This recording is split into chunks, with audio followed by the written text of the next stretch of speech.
வாழ்க வளமுடன். ஓம் நமச்சிவாய. அனைத்து தமிழ் உள்ளங்களுக்கும் வணக்கம். நீங்களும் ஸ்ரீ மங்களகரமான குரோதி ஆண்டு மார்கழி மாதம் 17ஆம் தேதி புதன்கிழமை அன்று தனுசு ராசி உத்திராடம் நட்சத்திரத்தில் கன்யா லக்கணத்தில் இந்த மகத்தான ஆங்கில புத்தாண்டு பிறக்கிறது. இந்த வருட ஆரம்பத்தில் கிரக நிலைகள் என பார்த்தால் குரு பகவான் ரிஷபராசியில் வக்ர நிலையில் சஞ்சாரம் செய்கின்றார். கடகராசியில் செவ்வாய் பகவான் வக்ரம் மற்றும் நீச நிலையில் சஞ்சாரம் செய்கின்றார். கன்னி ராசியில் கேது பகவானின் சஞ்சாரமும், விருச்சிக ராசியில் புதன் பகவானின் சஞ்சாரமும், தனுசு ராசியில் சூரியன் மற்றும் சந்திர பகவானின் இணைவும் இருக்கும். கும்பராசியில் சுக்கிரன் மற்றும் சனி பகவானின் சஞ்சாரம் இணைந்திருக்கும். அடுத்ததாக மீனராசியில் ராகு பகவானின் சஞ்சாரம் இருக்கும். இவ்வித கிரக நிலைகளை கொண்டு இந்த 2025ஆம் வருடம் ஆரம்பமாகிறது. இந்த புத்தாண்டில் சனி பெயர்ச்சி, குரு பெயர்ச்சி, ராகு கேது பெயர்ச்சி என முக்கிய கிரகங்களின் பெயர்ச்சிகள் நடைபெற உள்ளது. இதன் காரணமாக சில ராசிக்காரர்களுக்கு குடும்பம், வேலை, தொழில் என அனைத்து விதத்திலும் முன்னேற்றம் ஏற்பட வாய்ப்புள்ளது. பிப்ரவரி 4ஆம் தேதி குரு பகவான் ரிஷபராசியில் வக்ர நிவர்த்தி அடைகிறார். மார்ச் 29ஆம் தேதி சனி பெயர்ச்சி நடைபெற உள்ளது. சனி பகவான் கும்பராசியில் இருந்து மீனராசிக்கு இடப்பெயர்ச்சி ஆகின்றார். மே மாதம் 14ஆம் தேதி குரு பகவான் ரிஷபராசியில் இருந்து மிதுன ராசிக்கு இடப்பெயர்ச்சி ஆகின்றார். மே மாதம் 18ஆம் தேதி ராகு கேது பெயர்ச்சி நடைபெறும். ராகு பகவான் கும்பராசிக்கும் கேது பகவான் சிம்மராசிக்கும் இடப்பெயர்ச்சி ஆகின்றனர். இந்த கிரக அமைப்பு மற்றும் பெயர்ச்சியினால் உங்கள் வாழ்வில் ஏற்பட போகும் சுபபலன் என்ன என்பதனையும், அசுப பலன் ஏற்படுமாயின் ராசிக்காரர்கள் செய்ய வேண்டிய பரிகாரம் என்ன, வழிபட வேண்டிய தெய்வம் யார் என்பதனை பற்றியும் விரிவாக காண்போம். பிறக்கப் போகும் இந்த ஆங்கில புத்தாண்டு உங்கள் வாழ்வில் வளமும் நலமும் செல்வ செழிப்பும் பெற்று வாழ்வில் உயரிய நிலையை அடைய எல்லாம் வல்ல எம்பெருமானை வேண்டி விரும்பி கேட்டுக்கொள்கிறேன். கடகராசி அன்பர்களே, இதுவரை லாப குரு நிறைய பொருளாதார வளத்தை கொடுத்து வருகிறார். 2025ஆம் ஆண்டு மே மாதம் வரைக்கும் ராகு கேதுவினால் பொருளாதார நிலை உயரும். தொட்ட காரியங்கள் அனைத்தும் துலங்கும். உங்களின் எண்ணங்கள் நிறைவேற குடும்பத்தினரின் ஒத்துழைப்பு கிடைக்கும். உங்கள் ராசிக்கு ராகு பகவான் பாக்கியஸ்தானத்திலும் கேது பகவான் தைரியஸ்தானத்திலும் அமர்ந்துள்ளனர். ராகு வெளிநாட்டு பயணத்திற்கான வாய்ப்புகளை ஏற்படுத்தி தருவார்.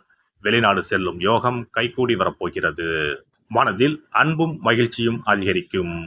நீண்ட நாட்களாக பாடாய்படுத்தி வந்த நோய்கள் குணமடையும். புதிய வீடு கட்டி குடியேறும் யோகம் வரப்போகிறது.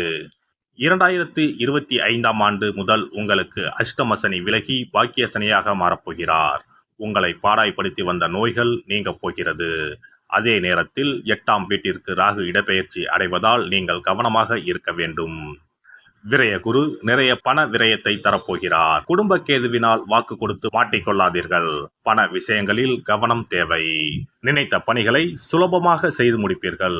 புத்திசாலித்தனமாக செயல்பட்டு விரும்பியதை வாங்கிக் கொள்வீர்கள். பேச்சுகளில் பொறுமையை கையாளவும். உங்கள் மீதான நம்பிக்கையில் மாற்றம் ஏற்படும். சமூக பணிகளில் இருப்பவர்கள் சற்று கவனத்துடன் இருக்க வேண்டும். எதிலும் ஆர்வத்தோடு செயல்படுவீர்கள். பூர்வீக சொத்துக்களில் இருந்து வந்த சிக்கல்கள் நீங்கும். எழுத்து துறைகளில் புதிய வாய்ப்புகள் கிடைக்கும். பழைய நண்பர்களின் சந்திப்புகள் பற்றிய சிந்தனைகள் மேம்படும். புதிய இலக்குகளை நிர்ணயம் செய்து அதற்கான பணிகளை மேற்கொள்வீர்கள். பொழுதுபோக்கு விஷயங்களில் ஆர்வம் ஏற்படும். தொழில்நுட்பம் சார்ந்த கருவிகளை வாங்குவதற்கான வாய்ப்புகள் அமையும். வீடு கட்டும் பணியில் அகல கால்களை வைப்பதை தவிர்க்கவும். வர்த்தக பணிகளில் மேன்மையான சூழல் ஏற்படும். உடல் ஆரோக்கியத்தை பொறுத்தவரை சற்று கவனத்துடன் செயல்படவும். காரசாரமான உணவுகளை குறைத்துக் கொள்வது நல்லது. தொண்டையில் சிறு சிறு வலிகள் ஏற்பட்டு நீங்கும். குடும்ப உறுப்பினர்களிடம் அவ்வப்போது சிறு சிறு கருத்து வேறுபாடுகள் தோன்றி மறையும். பெண்களை பொறுத்தவரை எதிலும் பொறுமையை கையாள்வது நன்மதிப்பை உருவாக்கி தரும். வெளியூர் பயண வாய்ப்புகள் கூடும். பூர்வீக சொத்துக்களில் எதிர்பார்த்த பங்குகள் கிடைக்கப் பெறுவீர்கள். சீருடை தொடர்பான துறைகளில் ஒருவிதமான ஆர்வமும் ஈர்ப்பும் அதிகரிக்கும். சமையல் துறைகளில் சில புதுமைகளை உருவாக்குவீர்கள்.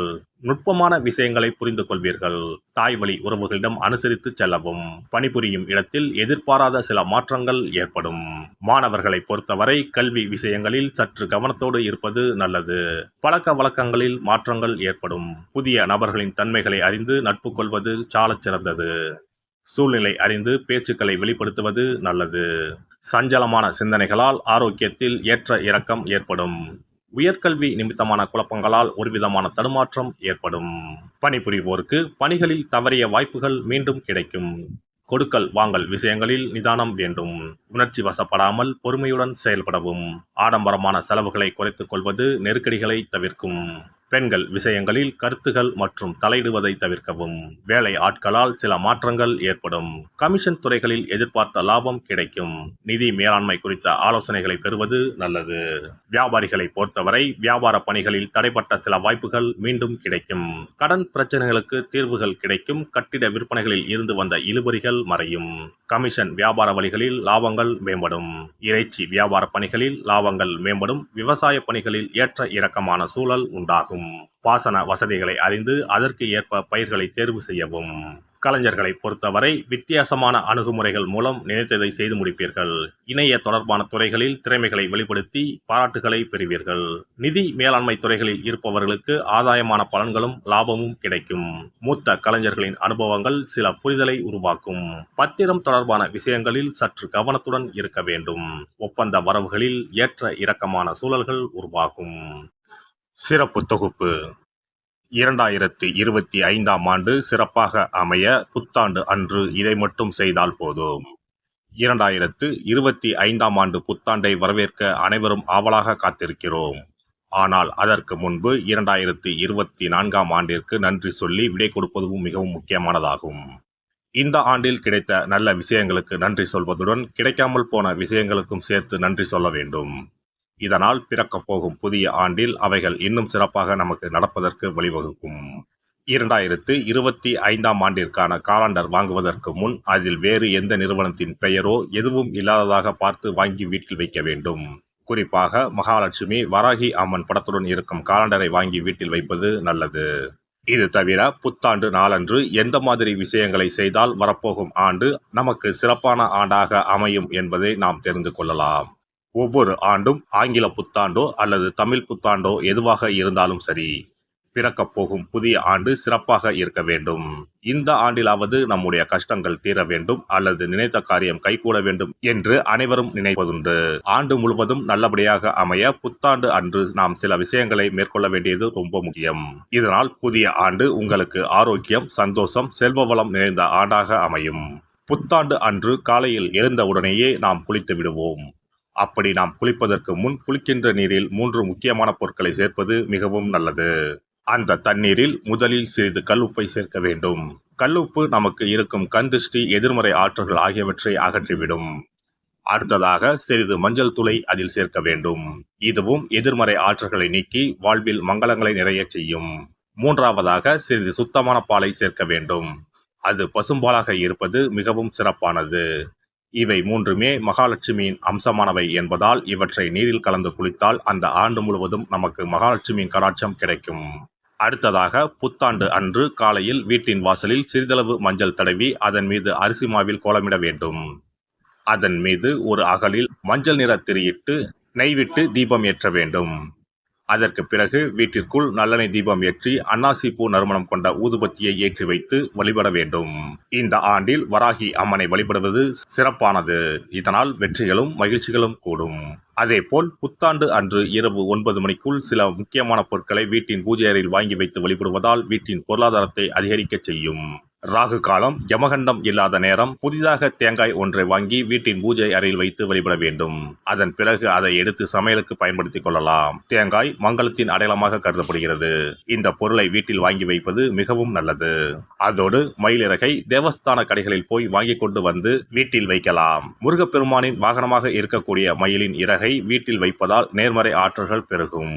அடுத்ததாக ஒரு கைப்பிடி அளவாவது பச்சரிசியை வாங்கி வீட்டில் வைத்து வழிபடலாம். கடைசியாக லட்சுமி குபேரர் சிலையை வாங்கி வைக்கலாம். லட்சுமி குபேரர் சிலை கிடைக்காவிட்டாலும் லட்சுமி குபேரர் படத்தையாவது வாங்கி வைத்து வழிபடுவது சிறப்பு.